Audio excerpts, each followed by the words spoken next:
som mala o 15 kg menej a ľudia mi dávali oveľa väčšie uznanie, ako mi dávajú teraz. Ako mať rada samu seba.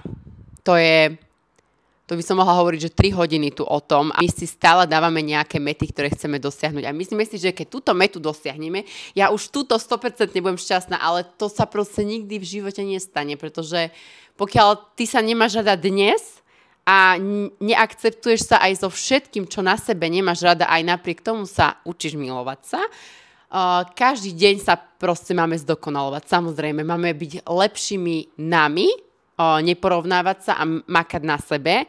To robím aj ja, cvičím každý deň, ale pozor, milujem svoje telo. Aj keď viem, že nemám 10% tuku na tele, aj keď viem, že som mala o 15 kg menej a ľudia mi dávali oveľa väčšie uznanie, ako mi dávajú teraz. To je proste raz darmo pravda, ale za akú cenu? Za cenu toho, že ja som bola vo svojom vlastnom tele vo väzení, kedy som si myslela, že to je tá moja hodnota, od čoho sa odvíjam, či mám toľko kil alebo toľko kil, za to, že ma ľudia uznávali, za to, že mi dávali komplimenty, že som vyzerala dobre, že som schudla a ja som nič poriadne proste nejedla. Mne to je strašne ľúto, keď to proste vidím aj teraz veľakrát na sociálnych sieťach. Samozrejme, sú tu ľudia, ktorí sú prirodzene chudí. A aj tí sú veľakrát proste šikanovaní, čo je tiež veľmi zlé, ale pochopiť takéto prirodzené, že každý máme niečo prirodzené pre nás a pre naše telo.